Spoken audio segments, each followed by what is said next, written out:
Bonjour, je m'appelle Kathleen, j'habite au Canada et j'aimerais aujourd'hui vous partager ce que Dieu a fait dans ma vie.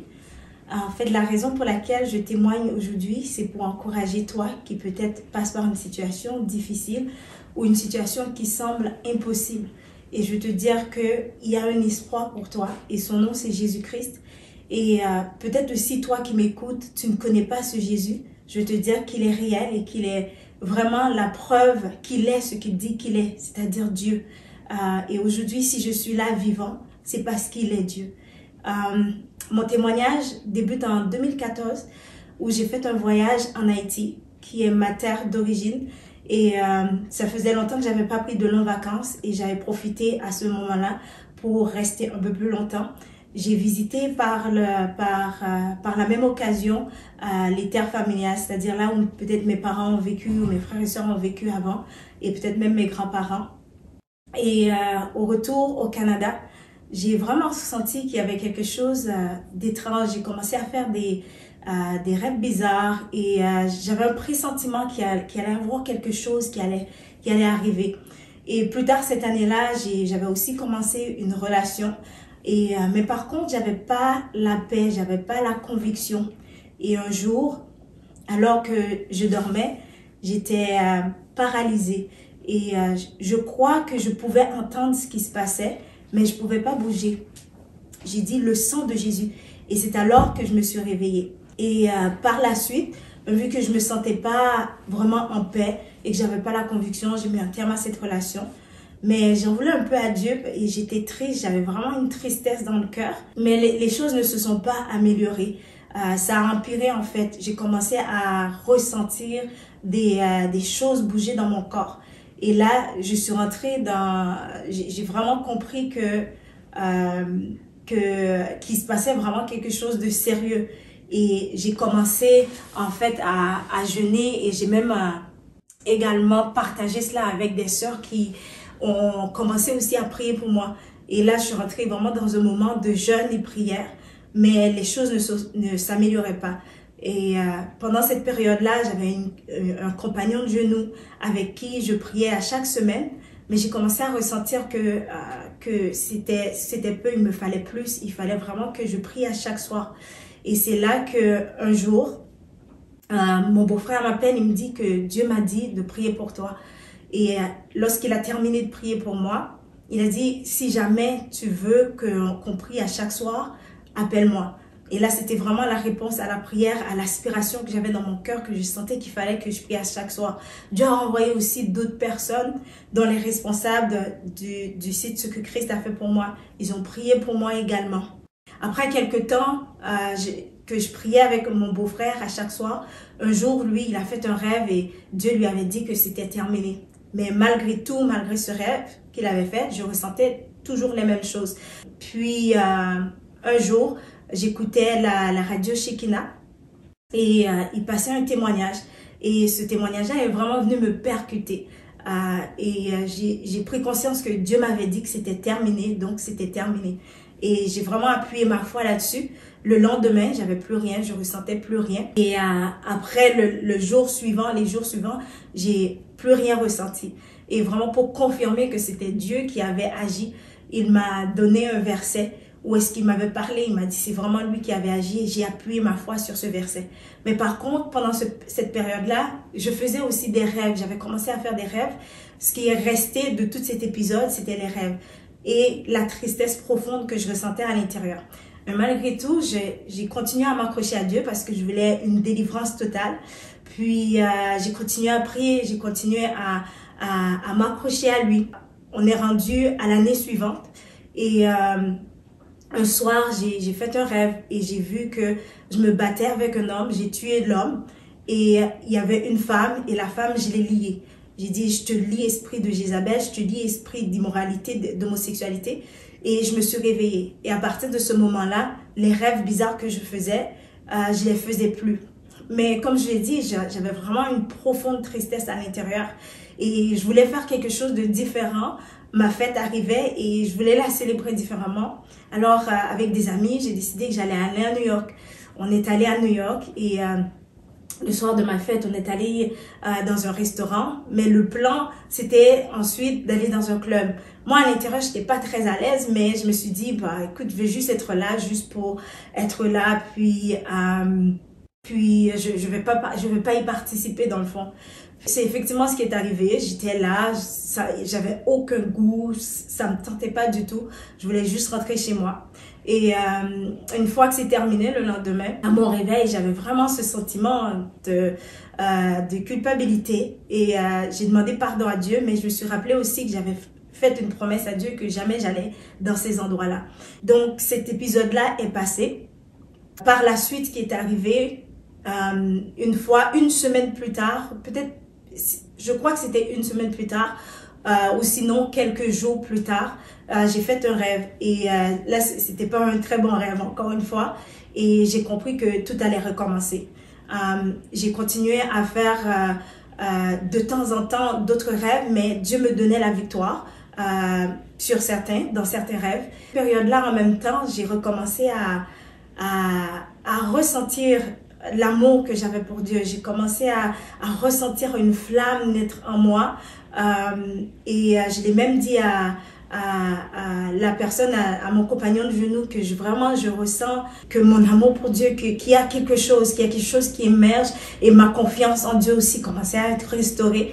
Mais je lui dis, j'ai un pressentiment que pour cet été, c'est comme s'il y avait quelque chose qui s'en venait. J'avais un pressentiment qu'il y avait un malheur ou un mal qui allait arriver, encore une fois, et je lui ai partagé cela. Puis, à un moment donné, j'étais en train de lire la Bible, et c'était Jérémie 28, je crois, où est-ce que Dieu disait, dans 2 ans, je vais vous faire retourner de Babylone.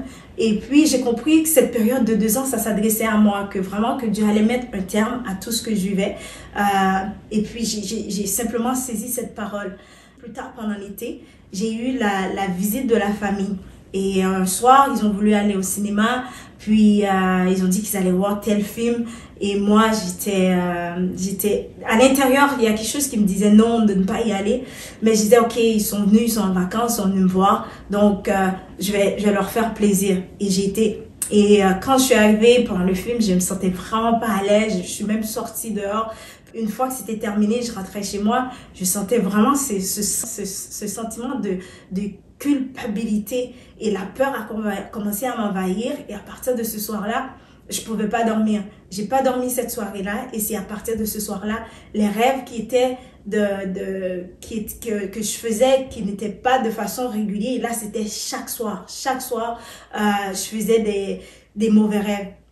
Mais le pire, c'était ces sentiments qui m'habitaient, que j'avais déçu Dieu, parce que une des raisons, c'était par rapport à New York. Ma soeur avait fait un rêve, et elle m'avait dit, c'était comme une indication pour ne pas y aller, donc j'avais été. Et encore cette autre situation, je sentais que j'avais déçu Dieu, j'avais déçu les autres, et je ressentais vraiment ces sentiments. Et l'ennemi me faisait croire qu'il fallait que je me rachète, qu'il fallait que maintenant que je commence à lutter et à prier pour que Dieu puisse pouvoir me délivrer.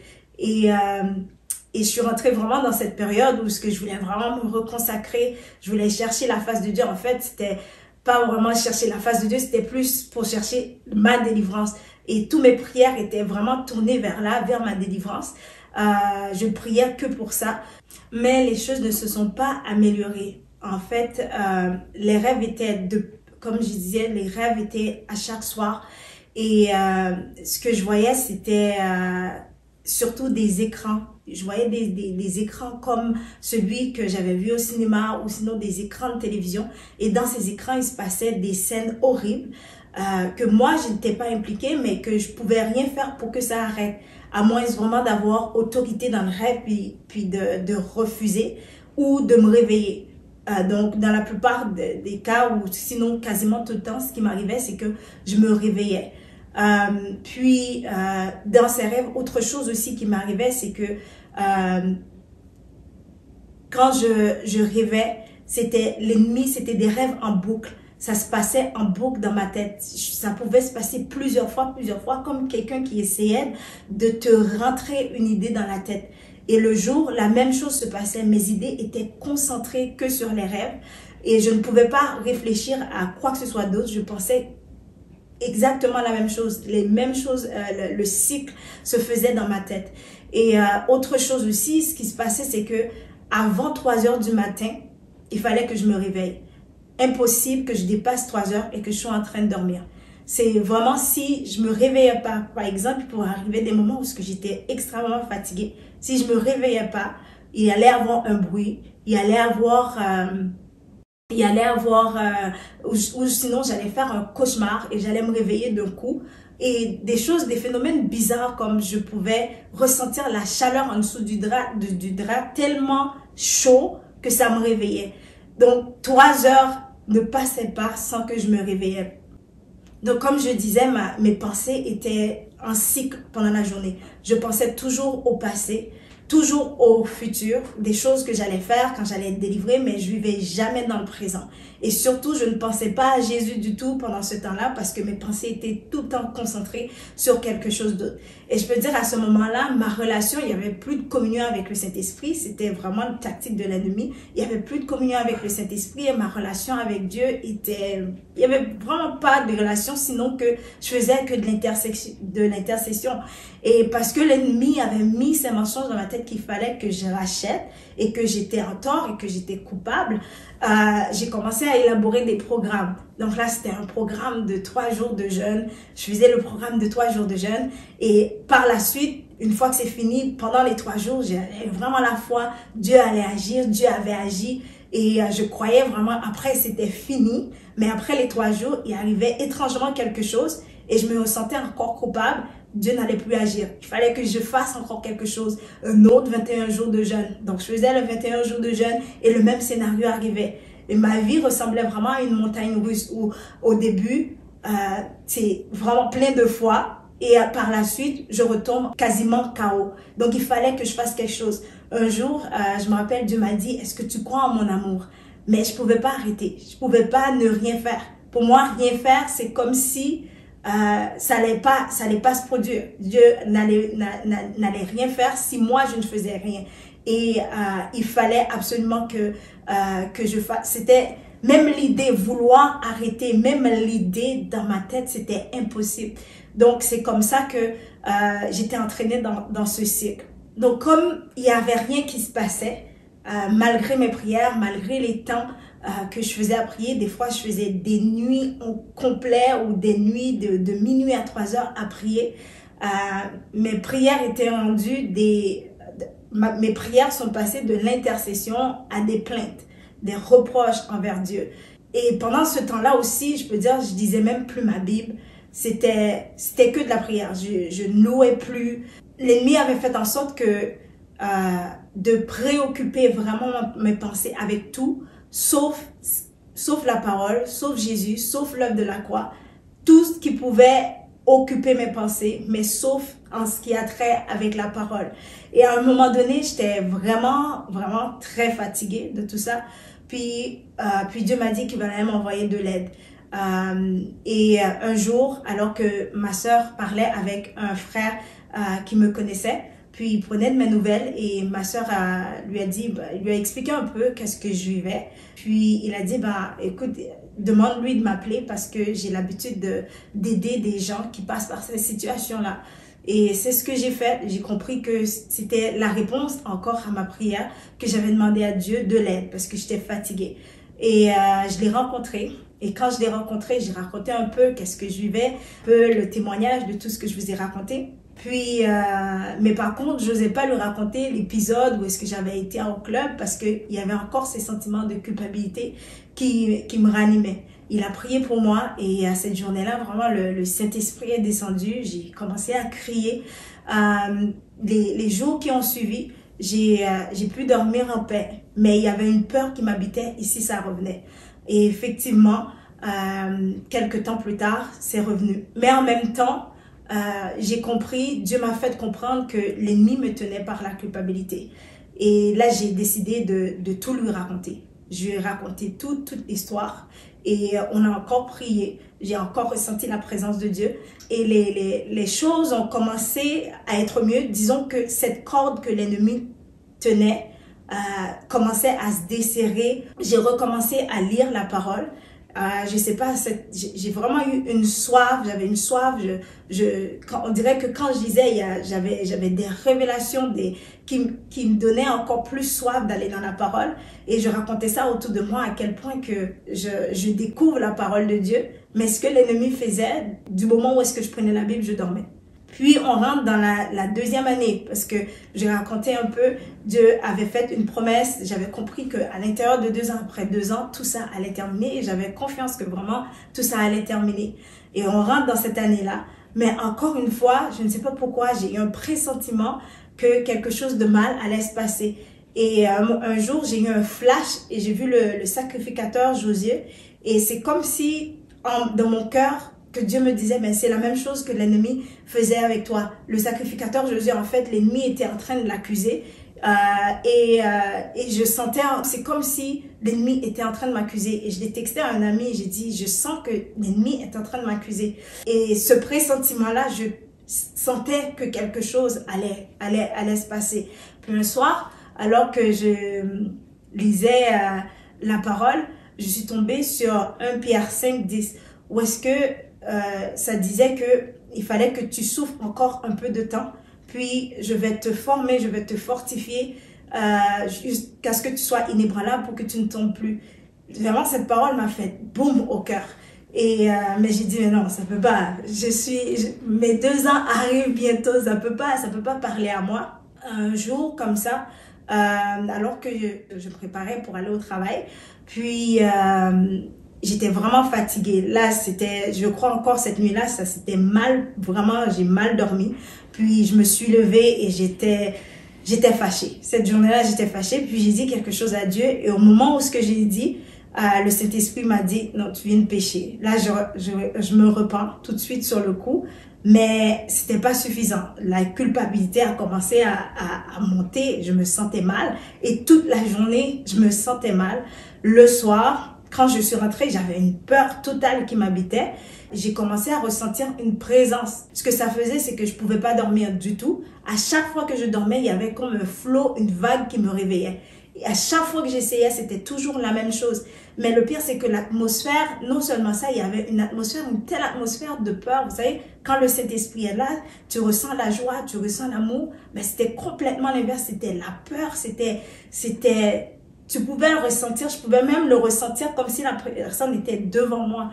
Mais même si dans mon esprit j'étais en paix, mais mon âme était vraiment bouleversée par l'atmosphère qui régnait. Donc c'est ça, j'ai passé la nuit, j'ai pas dormi du tout. Cette présence-là revenait de temps en temps. Quelques temps plus tard, dans mon temps de prière, alors que encore une fois j'étais en train d'intercéder, en train de prier pour que Dieu me délivre, et cette parole m'est montée sur le cœur. J'ai dit, mais non, ça peut pas être pour moi. J'ai commencé à refuser cette parole. Mais les choses ne se sont pas du tout améliorées. Au contraire, alors que là, c'était des visites une fois de temps en temps, cet esprit-là avait décidé de me visiter pendant toute une semaine. Pendant toute une semaine, je ne pouvais pas dormir. Je n'ai pas fermé les yeux pendant cette semaine-là. Mais malgré tout, il y avait vraiment la grâce de Dieu parce que j'avais fait une semaine sans dormir, j'avais une force incroyable que moi-même ça m'énervait parce que je disais, mais Seigneur, j'ai pas besoin de la force, je veux que tu me délivres de cette situation. Mais il me donnait la force de pouvoir faire tout ce que j'avais besoin de faire. Et ma soeur qui avait vu ce que je vivais, il y avait une madame avec qui elle priait, elle a demandé à la madame si elle pouvait prier pour moi. Puis cette madame-là, c'est vraiment quelqu'un qui est dans la parole. Et quand elle a commencé le temps de prière avec moi, elle commence tout de suite par la parole. Elle commence à citer, elle me dit, va chercher tel verset, tel verset. Et alors qu'elle faisait ça, j'ai vraiment eu dans mon cœur cette prière, j'ai fait cette prière, j'ai dit à Dieu, si vraiment ce passage de 1 Pierre 5, 10 était pour moi, tu vas faire en sorte que la madame demande que j'aille chercher ce verset. Et je ne sais pas si elle avait donné d'autres versets avant, mais dans pas long, elle dit, on va lire 1 Pierre 5, 10. Et là pendant qu'elle lisait le passage, moi j'étais en train de confesser à l'intérieur, Seigneur, pardon, j'ai pas reçu ta parole, et j'étais en train de confesser. Là, on arrive pendant l'été, et habituellement, je jeûne avec Shekinah. Puis, malgré cette parole que j'avais reçue de Dieu, je voulais vraiment que Dieu fasse quelque chose. Je voulais tordre le bras de Dieu pour qu'il fasse quelque chose. Donc, j'étais encore dans les jeûnes vraiment solides. Mais la grâce de Dieu, il a fait que cette année-là, on commence à parler d'un sujet vraiment qui est particulier. On commence à parler de l'esprit de Jézabel. Et j'ai compris pas mal de choses et j'ai compris des choses que je vivais par rapport à cet esprit-là. Et ça a commencé à m'ouvrir les yeux. Puis après les périodes de jeûne, je pensais que quelque chose allait se passer, mais rien. Tout ce que le Saint-Esprit m'a dit, c'est va lire le livre « Je sais qui je suis » de Pasteur Grégory Toussaint. Et là, je ne voulais pas. Je disais, mais je viens de faire 40 jours de jeûne, puis là, il faut que j'aille encore lire un autre livre, il faut que je fasse encore quelque chose. Mais je voulais quand même m'obéir, je voulais quand même faire ce que Dieu me demande de faire. Alors, j'ai commencé par des vidéos YouTube, parce qu'il y a aussi des vidéos sur le même sujet que le pasteur avait fait. Et j'ai commencé, j'ai trouvé ça bon. J'ai dit, ok, ouais, je vais aller lire le livre. Donc, j'ai acheté le livre et je l'ai dévoré vraiment en une semaine.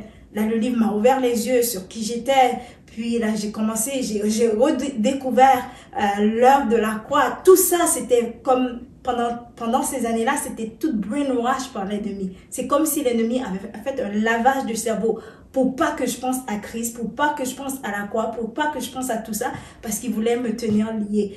Et là, j'ai découvert qui j'étais contente. Mais malgré tout, j'étais encore dans ces cordes parce que le jour, ce qui pouvait arriver, c'est que des accusations qui venaient, des pensées qui venaient, je raisonnais avec ces pensées, j'étais en train de, peu importe qu'est-ce que je sais, j'avais l'impression qu'il y avait 10 000 voix qui étaient en train de me parler et là, à l'intérieur, je me débattais, j'étais en train de repousser, mais ça fonctionnait pas. Donc, dans mes journées, c'était des accusations à ne pas en finir et des débats dans ma tête, des voix dans ma tête.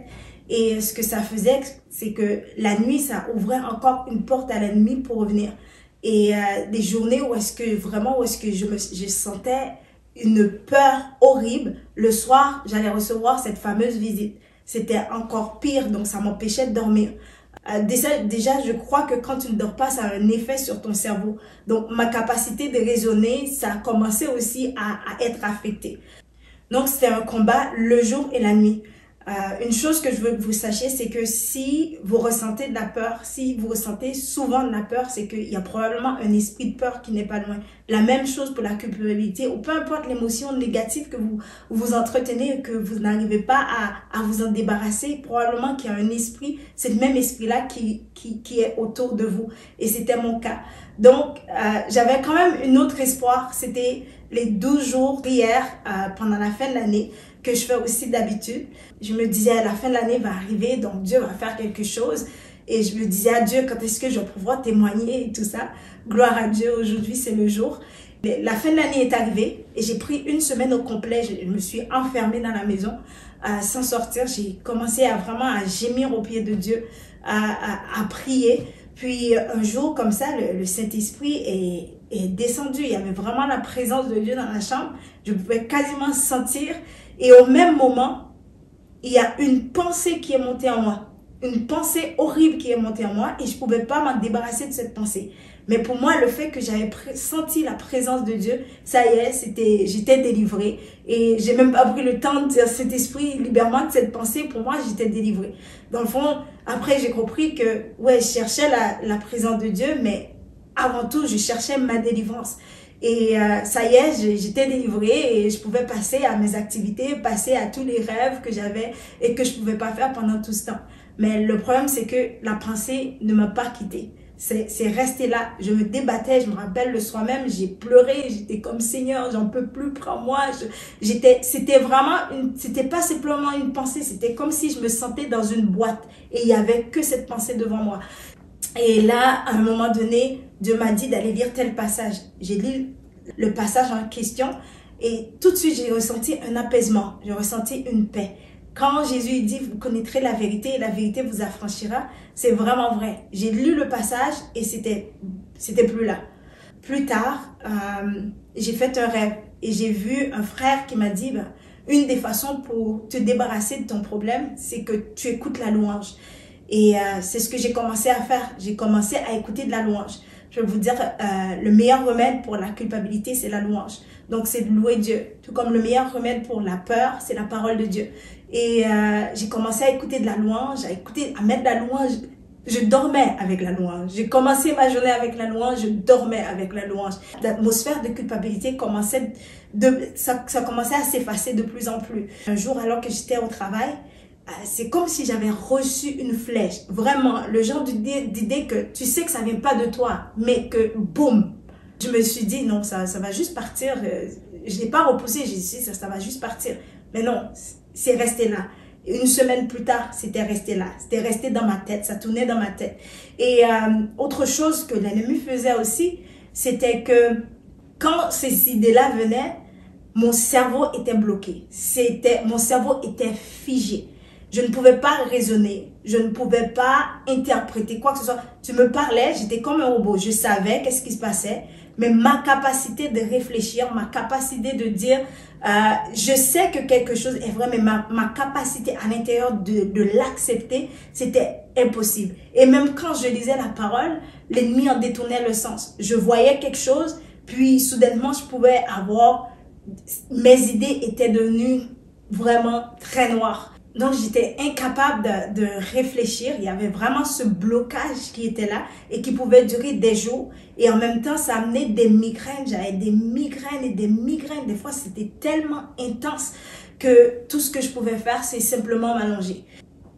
Mais la même pensée était là, devant moi. On dirait que j'étais incapable de penser à quoi que ce soit d'autre. C'était là et ça restait là. Et l'ennemi continuait à bâtir ses forteresses, des forteresses et des forteresses et des forteresses, des mensonges. Donc à chaque fois, même la vérité, quand ça venait, ces forteresses-là, ça rebondissait. Ce qui faisait que la vérité était incapable de vraiment pénétrer dans mon âme. Je ressentais vraiment que comme si ma vie était devenue une malédiction, comme s'il y avait cette malédiction qui était sur ma vie. Au travail, ça allait pas. J'avais eu plusieurs accidents la même année. Les gens n'étaient pas gentils. Tu sens une noirceur autour de toi et je sentais cette noirceur autour de moi. Le jour, j'étais pas bien. La nuit, j'étais pas bien. Il y avait aucun moment où j'étais bien. Un jour, alors que j'étais à l'église, le moment de louange, c'est vraiment le moment où je me déverse vraiment devant Dieu. C'est le moment de louange, si tu connais pas, tu sais pas ce que je vis, tu vas voir, vraiment, je suis en train de quasiment me déchirer devant Dieu. Et cette journée-là, la louange, je louais Dieu avec tous mes tripes, c'était comme un cri de désespoir envers Dieu. Et après la louange, il y a une madame qui sort en arrière, elle court vers moi et elle dit... Mais toi, tu es rempli du Seigneur. Et dans mon cœur, j'étais... Si seulement elle savait à quel point moi, je me sens éloignée, à quel point j'étais remplie d'une noirceur à l'intérieur, remplie des mensonges de l'ennemi, remplie de tout ce qui n'est pas bon. Mais elle dit, toi, tu es rempli du Seigneur. Et c'était... Et je sentais vraiment que c'était Jésus qui me disait, qui me rappelait mon identité de qui j'étais réellement et qui me rappelait aussi qu'il est avec moi. Et après cette période-là, cet épisode-là, je me rappelle également que je disais la parole et je suis tombée sur le passage où est-ce que Jésus a dit à Simon, Satan t'a choisi pour te cribler, mais j'ai prié pour toi pour que ta foi ne défaille pas. Et c'était vraiment... Pour moi, c'était vraiment une parole que Jésus me disait que j'ai prié pour toi. Malgré ce que tu vis, j'ai prié pour toi pour que ta foi ne défaille pas. Et ça m'a donné courage que malgré que je n'étais pas capable même d'accepter la vérité ou que je n'étais même pas capable de me délier. C'est comme je savais ce que je vivais était faux parce que je savais que je connaissais Dieu. Mais je n'étais pas capable d'accepter la vérité. Je n'étais pas capable de m'en défaire. Donc, je m'accrochais à cette parole que ce que je vis, ce n'est pas vrai. Et qu'à un moment donné, je ne perdrai pas la foi. Parce que Jésus a dit que je ne veux pas perdre la foi. J'étais rendue à un moment donné très fatiguée. Et là, on est dans le temps de Covid, au début de la Covid. Pour plusieurs, c'était un trouble. Mais pour moi, c'était... enfin la période de ce que j'avais besoin pour me reposer parce que au rythme que je continuais, j'allais m'effondrer. Je ne pouvais pas, je dormais pas le soir, la nuit j'étais tourmentée, le jour j'étais tourmentée, c'était de l'oppression 24 heures sur 24. Et cette période-là, ça m'a juste permis de pouvoir travailler à la maison, donc d'avoir un peu plus de temps de repos. Donc, même si je dormais pas la nuit, une chose aussi, c'est que je pouvais pas dormir le jour. Impossible que je dors le jour. Cet esprit-là ne me laissait pas dormir le jour. Du moment où est-ce que je mettais ma tête sur l'oreiller, il fallait que je me réveille. Si je ne me réveillais pas par un rêve, il fallait que je me réveille. Donc, je ne pouvais pas dormir le jour. Et cette période-là, ça m'a juste permis de prendre un peu de repos. Et on arrive encore à l'été, mes périodes de jeûne.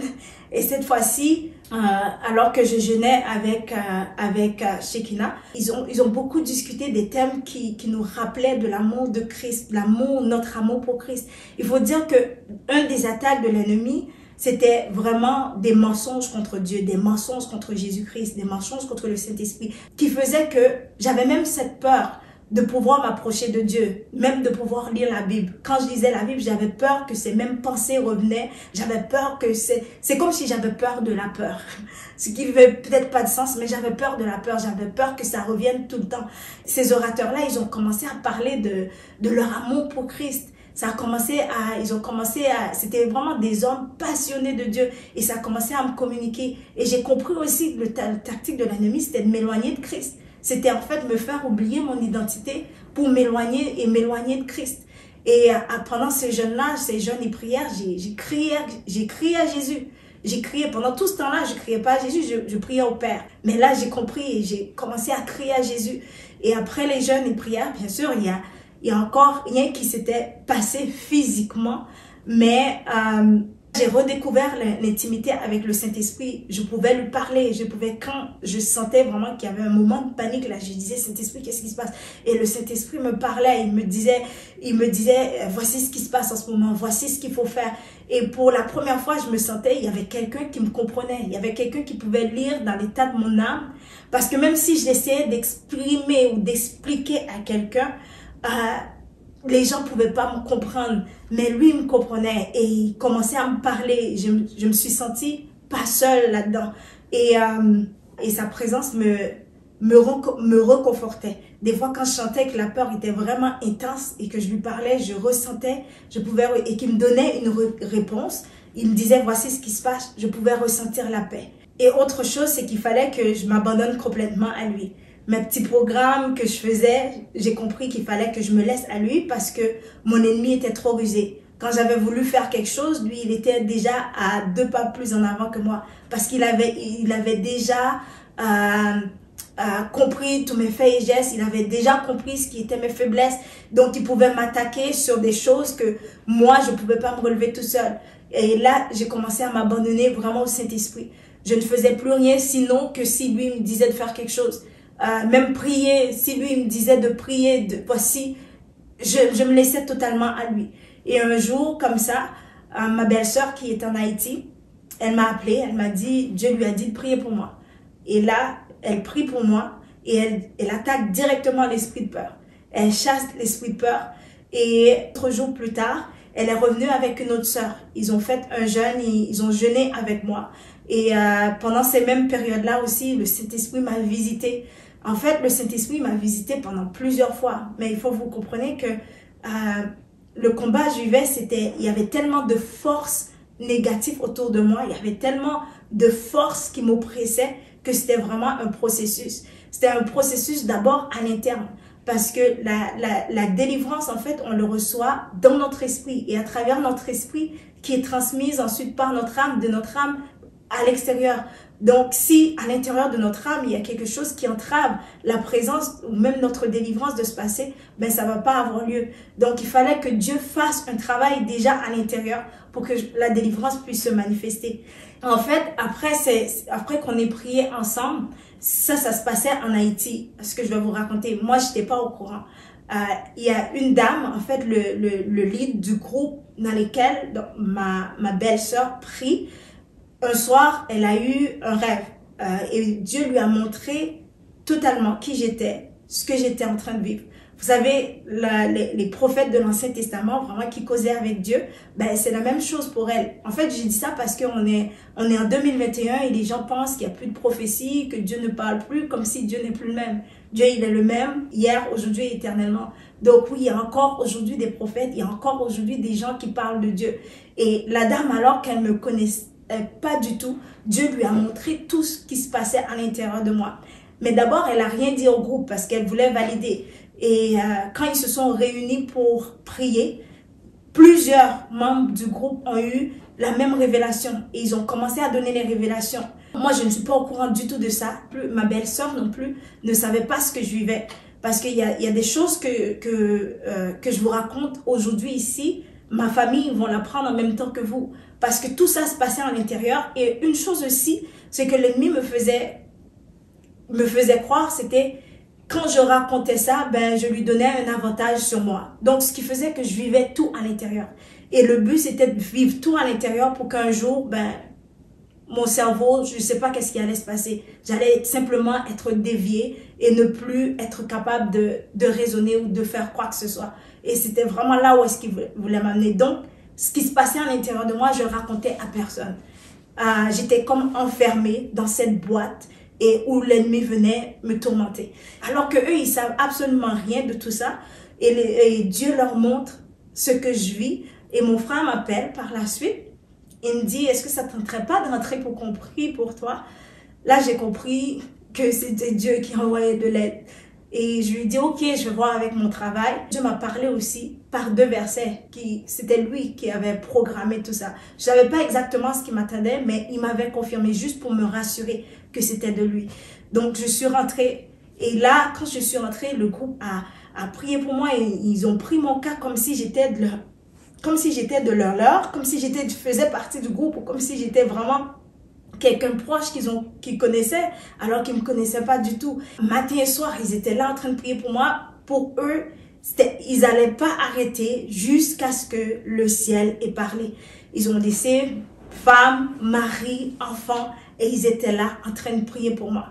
Et donc là, une fois que c'est terminé, on est là en 2020, à la fin de 2020, je suis retournée et en 2021, c'est là que Dieu allait commencer sa restauration. Mais il m'avait donné aussi cette famille-là, ce groupe-là qui continue à prier pour moi. C'est devenu une famille. Le leader du groupe, je suis devenue sa fille, comme si j'étais sa propre fille, tellement qu'elle a pris soin de moi. Et aussi, une des choses, c'est que Dieu lui avait ordonné de prier pour moi à chaque soir. Donc, qu'elle soit malade, qu'elle soit fatiguée, elle va m'appeler d'Haïti pour prier pour moi chaque soir. Et c'est ainsi qu'en 2020, que Dieu commence à faire la restauration, une restauration dans mon âme. Il commence par enlever, mensonge par mensonge. Forteresse commence par tomber. C'est sûr que c'était pas facile parce qu'il fallait que je m'abandonne complètement à lui. Il fallait que je suive son programme maintenant. Pas mon programme, pas ce que je faisais, mais ce que lui, il avait prévu. Parce que mon ennemi était tellement rusé, comme j'ai raconté, c'est impossible d'utiliser une stratégie charnelle. Ce combat-là, c'était un combat complètement dans l'esprit. Et il n'y a que Dieu qui pouvait nous communiquer comment sortir de là et comment faire pour vaincre cet ennemi. Donc là, il fallait que je m'abandonne. C'était pas facile. Et même cette année-là, j'ai eu des déceptions. Des gens m'ont trahi. Mais il fallait pas que je reste sur cette déception. Il fallait pas que je reste sur ce que je vivais. Et là, petit à petit, Dieu commence à faire une restauration à l'interne, dans mon âme, enlever des choses, une chose à la fois, une chose à la fois. Et là, j'ai recommencé à pouvoir comprendre la parole, à lire la parole et avoir le vrai sens, pas le sens tordu de l'ennemi, mais vraiment avoir le vrai sens. Et c'est alors que la lumière commence à entrer petit à petit. J'ai compris qui j'étais. J'ai commencé à comprendre le royaume de Dieu, pourquoi je suis sur terre.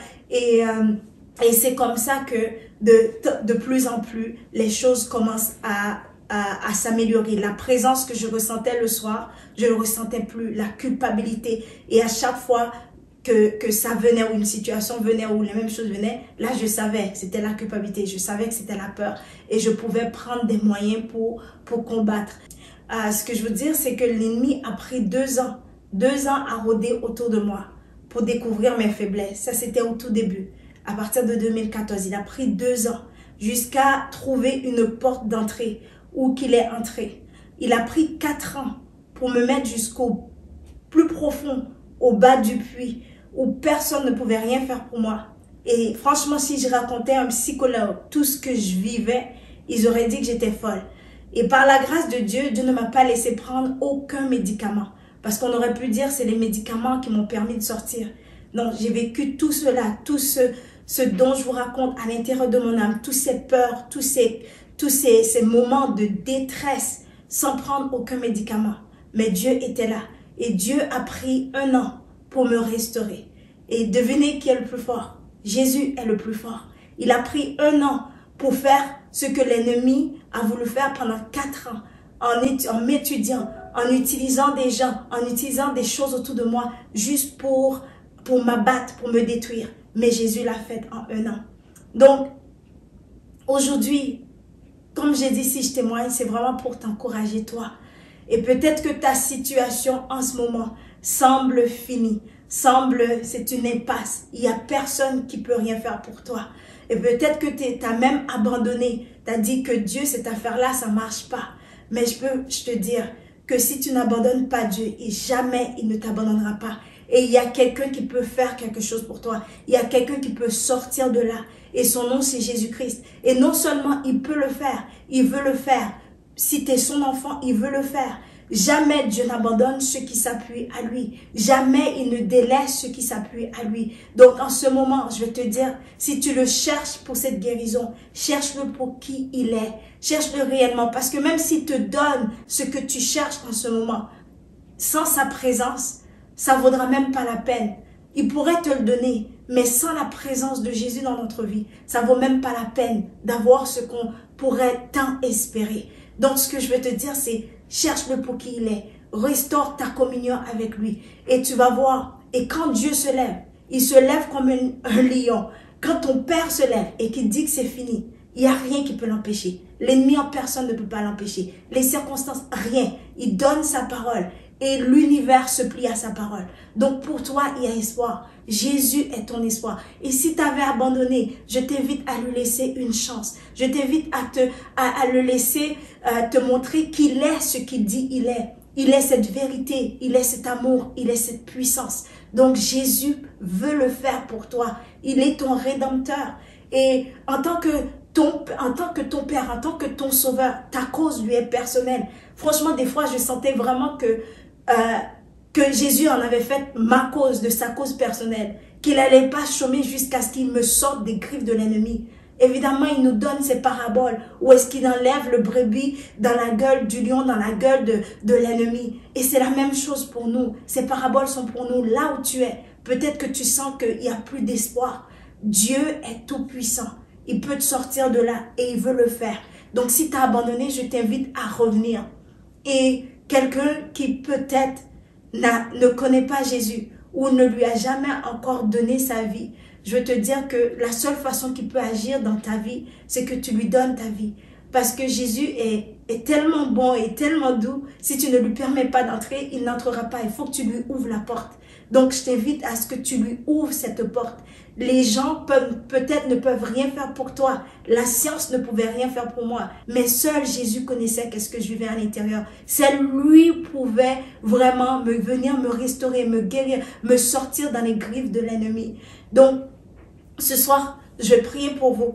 Je vais vraiment prier pour ceux qui passent par ces moments de difficulté. Il y a tellement de choses que je vivais, il y a tellement de symptômes que je vivais. Si je prenais le temps pour vous raconter, je ne sais pas combien de temps ce témoignage allait durer. Donc, ce que j'ai vécu, c'est simplement une petite partie que je vous raconte. Il y a des choses qui sont intenses, que je ne raconte pas ici. Mais Jésus est venu et quand il est venu, il a restauré et il a mis la paix. Et c'est ce qu'il peut faire pour toi et c'est ce qu'il veut faire pour toi. Je prie avec toi qui passe par ces moments de difficulté. Puis par la suite, si quelqu'un veut donner sa vie à Christ, je vais aussi t'amener dans ce moment de prière. Sache que mon témoignage ici, c'est vraiment pour prouver que Dieu, il est ce qu'il dit il est. Et il veut le faire pour toi. Donc on va prier ensemble. Seigneur, on vient devant toi ce soir. On veut te dire merci parce que tu es là. Merci parce que Seigneur éternel, tu avais déjà donné rendez-vous à chaque personne qui allait écouter ce témoignage. Et tu sais qui ils sont. Tu connais leur situation. Ce n'est pas un hasard s'ils écoutent ce témoignage. Alors Seigneur, je prie que maintenant, s'il y en a qui sont découragés, que ton Saint-Esprit les relève. Je prie Seigneur éternel qu'il y ait quelque chose dans ce témoignage qui puisse venir dans leur cœur. Mettre cet espoir, mettre, Seigneur, cet encouragement que tu veux le faire. Seigneur, je prie, Seigneur, que tu les soutiens. Je prie, Seigneur éternel, qu'en ce moment, alors qu'ils écoutent, que les chaînes par lesquelles l'ennemi les retenait, Que cette chaîne tombe dans le nom de Jésus-Christ. Je prie que ta puissance les visite maintenant et qu'il y a quelque chose qui se fasse maintenant. Que l'ennemi soit vaincu dans leur vie parce qu'il est déjà vaincu à la croix. Et je prie vraiment pour leur restauration. Je prie, Seigneur éternel, ceux qui sont dans les doutes, ceux qui sont dans les mensonges de l'ennemi, ceux qui se sentent emprisonnés, pour que, Seigneur mon Dieu, que ta parole arrive jusqu'à leur âme et que ta parole, Seigneur, les libère, Seigneur mon Dieu. Merci parce que tu fortifies, tu les relèves en cet instant et que, Seigneur mon Dieu, que ta puissance, par ta puissance, Seigneur mon Dieu, tu puisses les restaurer et les délivrer afin que eux aussi puissent un jour témoigner de ta grandeur. Je te bénis parce que tu veux le faire. Par ton amour, tu les fortifies en ce moment. Par ta puissance, Seigneur, tu les relèves. Et je te glorifie pour tout ce que tu vas faire. Pour ces témoignages, Seigneur mon Dieu, qui va être pour ton nom. Que tu es vrai, que tu es réel et que tu es puissant. Maintenant, si tu veux donner ta vie à Jésus, si tu ne connais pas Jésus, je t'en prie, donne-lui une chance. Et peut-être que tu passes par ces moments, tu n'as jamais fait la paix avec lui. Donne-lui une chance, c'est la seule façon qu'il peut agir dans ta vie. Parce qu'il ne peut pas le faire si tu ne le permets pas. Alors, je vais faire cette prière. Vous pouvez simplement répéter la même chose ou faire une prière de la sorte. Mais c'est vraiment simple. Avec Jésus, il faut simplement l'inviter. Vous pouvez simplement dire, Seigneur Jésus, j'ai entendu ce témoignage et ça m'a interpellé. Je veux te connaître. Je veux que tu rentres dans ma vie. Je veux que tu viennes me montrer qui tu es. Je veux, Seigneur, que tu viennes me restaurer. Je t'en prie à partir de cet instant, prends ma vie. Seigneur, viens et restaure-moi et conduis-moi là où tu veux. Conduis-moi, Seigneur, dans ces sentiers de paix. Conduis-moi dans cette délivrance qu'elle a parlé. Viens et sois Seigneur de ma vie et sois maître de ma vie. Et je vous dis, c'est simplement ça. C'est simplement cette prière pour inviter le Seigneur à venir dans votre vie. Donc, c'est cela mon témoignage. J'espère vraiment que ça vous a encouragé. Comme j'ai dit, j'aurais pu parler de tous les symptômes, des choses physiques que je vivais, d'autres choses encore spirituelles dans mon âme que je vivais. L'ennemi tourmentait mon âme, mais Christ l'a fait. Et parce qu'il l'a fait pour moi, il peut le faire pour toi. On va faire des sessions live où est-ce que je vais pouvoir en dire plus sur les symptômes, mais aussi sur ce que Dieu m'a enseigné pendant tout ce temps-là, que je sais, je suis certaine que ça peut vous aider. Donc, on va annoncer quand ces lives-là vont avoir lieu. Comme ça, vous pouvez y participer. Soyez bénis. Voilà mon témoignage, voilà